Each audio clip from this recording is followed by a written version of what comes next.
ಬನ್ನಿ, ಇವತ್ತು ಒಂದು ವಿಶೇಷವಾದ ಕಥೆಯನ್ನ ಕೇಳೋಣ. ನಾವು ಮಾಡೋ ತಪ್ಪುಗಳನ್ನ ನೋಡೋ ದೃಷ್ಟಿಕೋನವನ್ನೇ ಬದಲಾಯಿಸಿ ಅದರಿಂದಾನೇ ಆತ್ಮವಿಶ್ವಾಸವನ್ನ ಹೇಗೆ ಗಳಿಸ್ಬೋದು ಅಂತ ತಿಳಿಸೋ ಕಥೆ ಇದು. ಹೌದು, ಇದು ದಶಲಕ್ಷ ತಪ್ಪುಗಳನ್ನು ಮಾಡುವ ಹುಡುಗಿಯ ಕಥೆ. ಹಾಗಿದ್ರೆ ಈ ಕಥೆಯನ್ನ ಒಂದು ಮುಖ್ಯವಾದ ಪ್ರಶ್ನೆಯೊಂದಿಗೆ ಶುರು ಮಾಡೋಣ. ತಪ್ಪು ಮಾಡೋದ್ರಿಂದ ನಾವು ಇನ್ನಷ್ಟು ಸ್ಟ್ರಾಂಗ್ ಆಗೋಕೆ ಸಾಧ್ಯನಾ? ಈ ಪ್ರಶ್ನೆಗೆ ಉತ್ತರ ನಮ್ಮ ಕಥಾನಾಯಕಿ ಮಿಲ್ಲಿಯ ಪಯಣದಲ್ಲೇ ಸಿಗುತ್ತೆ. ಬನ್ನಿ ನೋಡೋಣ. ಮೊದಲು ಮಿಲ್ಲಿಯ ಪರಿಚಯ ಮಾಡ್ಕೊಳ್ಳೋಣ. ಅವಳನ್ನ ದಶಲಕ್ಷ ತಪ್ಪುಗಳ ಹುಡುಗಿ ಅಂತಾನೆ ಕರಿಬೋದು. ಯಾಕಂದ್ರೆ ಅವಳು ಮಾಡೋ ಪ್ರತಿಯೊಂದು ಕೆಲಸದಲ್ಲೂ ಒಂದಿಲ್ಲೊಂದ್ಸಲ ಅಯ್ಯೋ ಅನ್ನೋದು ಗ್ಯಾರಂಟಿ. ಈಗ ನೋಡಿ, ಹಾಲು ಹಾಕೋಕೆ ಹೋಗ್ತಾಳೆ, ಆದ್ರೆ ಗ್ಲಾಸ್ ಬಿಟ್ಟು ಎಲ್ಲ ಕಡೆ ಚೆಲ್ಲುತ್ತಾಳೆ. ಅಯ್ಯೋ.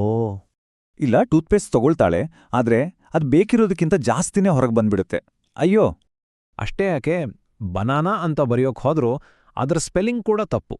ಮತ್ತೆ ಅಯ್ಯೋ, ಹೀಗೆ ಅವಳಿಡೀ ದಿನ ಸಣ್ಣ ಪುಟ್ಟ ತಪ್ಪುಗಳಿಂದನೇ ತುಂಬಿ ಹೋಗಿತ್ತು. ಆದ್ರೆ ಮಿಲಿಗೆ ಒಂದು ದೊಡ್ಡ ಕನ್ಸಿತ್ತು. ಅವಳೊಬ್ಳು ಟಾಪ್ ಅಥ್ಲೀಟ್ ಆಗ್ಬಿಟ್ಟು ಅಂತ.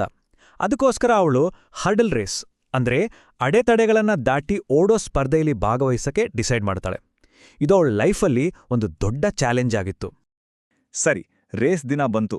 ಏನಾಯ್ತು ಅಂತ ನೋಡೋಣವಾ? ಓಟ ಶುರುವಾಯ್ತು. ಮಿಲ್ಲಿಗೆ ಹೇಗಾದ್ರೂ ಮಾಡಿ ಗೆಲ್ಬೇಕನ್ನೋ ಆಸೆ. ಆದ್ರೆ ಆಗಿದ್ದೇ ಬೇರೆ. ಮೊದಲನೇ ಹಾರ್ಡಲ್, ಅದಕ್ಕೆ ಡಿಕ್ಕಿ ಹೊಡೆದು ಮುರಿದಾಕಿದ್ಲು. ಅಷ್ಟೇ ಅಲ್ಲ, ಒಂದಾದ್ಮೇಲೆ ಒಂದರಂತೆ ಪ್ರತಿಯೊಂದು ಹರ್ಡಲನ್ನು ಮುರಿತಾ ಓಡ್ತಾಳೆ. ಕೊನೆಗೇನಾಯ್ತು ಗೊತ್ತಾ? ನಿಯಂತ್ರಣ ತಪ್ಪಿ ನೇರವಾಗಿ ಪಕ್ಕದಲ್ಲಿದ್ದ ಒಂದು ಮರದ ಮೇಲೆ ಹೋಗಿ ಬಿದ್ದುಬಿಡ್ತಾಳೆ. ಅಬ್ಬಾ, ಎಂಥ ಅನಾಹುತ ಅಲ್ವಾ?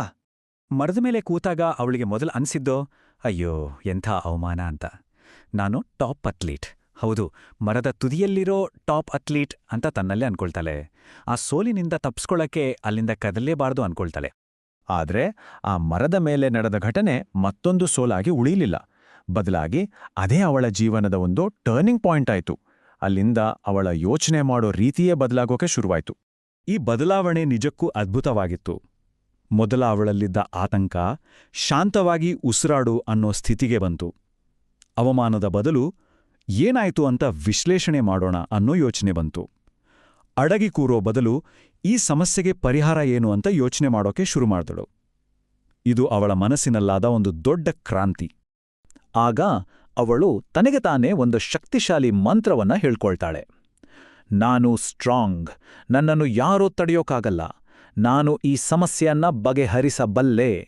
ಈ ಮಾತುಗಳು ಅವಳಿಗೆ ಎಲ್ಲಿಲ್ಲದ ಧೈರ್ಯ ಮತ್ತೆ ಆತ್ಮವಿಶ್ವಾಸವನ್ನ ತುಂಬಿದವು. ಮರದಿಂದ ಕೆಳಗೆ ಇಳಿದ ಮೇಲೆ ಮಿಲ್ಲಿಗೆ ಒಂದು ವಿಷಯ ಸ್ಪಷ್ಟವಾಗಿ ಗೊತ್ತಾಯ್ತು. ಒಬ್ಬ ಶ್ರೇಷ್ಠ ಕ್ರೀಡಾಪಟು ಅಂದ್ರೆ ತಪ್ಪುಗಳನ್ನೇ ಮಾಡದೇ ಇರೋರಲ್ಲ, ಬದಲಿಗೆ ಮಾಡಿದ ತಪ್ಪಿಂದ ಪಾಠ ಕಲಿತು ಮತ್ತೆ ಮತ್ತೆ ಅಭ್ಯಾಸ ಮಾಡೋರು ಅಂತ. ಆತ್ಮವಿಶ್ವಾಸಕ್ಕೆ ನಿಜವಾದ ಇಂಧನ ಅಂದ್ರೆ ಈ ಅಭ್ಯಾಸನೇ. ಅವಳ ಅಭ್ಯಾಸ ಹೇಗಿತ್ತು ಅಂದು ನೋಡಿ. ಮೊದಲ ಪ್ರಯತ್ನದಲ್ಲಿ ತುಂಬಾ ಕೆಳಗೆ ಜಿಗಿದು ಫೇಲ್ ಆದ್ಲು. ಎರಡನೇ ಸಲ ತುಂಬಾ ಎತ್ತರಕ್ಕೆ ಜಿಗಿದು ಮತ್ತೆ ಫೇಲ್. ಮೂರನೇ ಸಲ ಹರ್ಡಲ್ಗೆ ತೀರಾ ಹತ್ರ ಜಿಗಿದು ಮತ್ತೊಮ್ಮೆ ಫೇಲ್.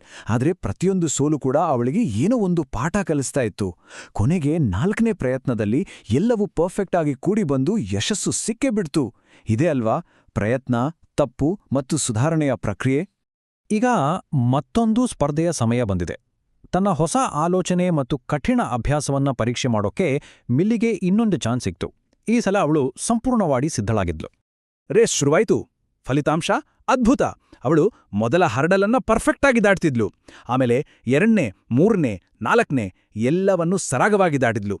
ಪ್ರಾಕ್ಟೀಸ್ನಲ್ಲಿ ಮಾಡಿದಂತೆಯೇ ತನ್ನ ಜಿಗಿತವನ್ನ ಕಂಟ್ರೋಲ್ ಮಾಡಿದ್ಲು. ಕೆಲವೇ ಕ್ಷಣಗಳಲ್ಲಿ ಅವಳು ಎಲ್ಲರಿಗಿಂತ ಮುಂದೆ ಹೋಗಿ ಕೊನೆಗೆ ರೇಸ್ ಗೆದ್ದೇ ಬಿಟ್ಲು.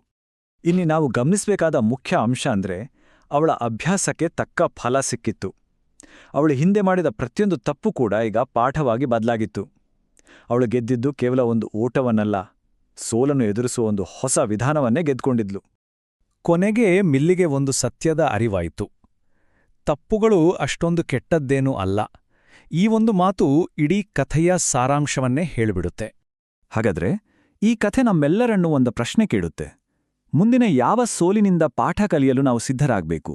ಯೋಚನೆ ಮಾಡಿ.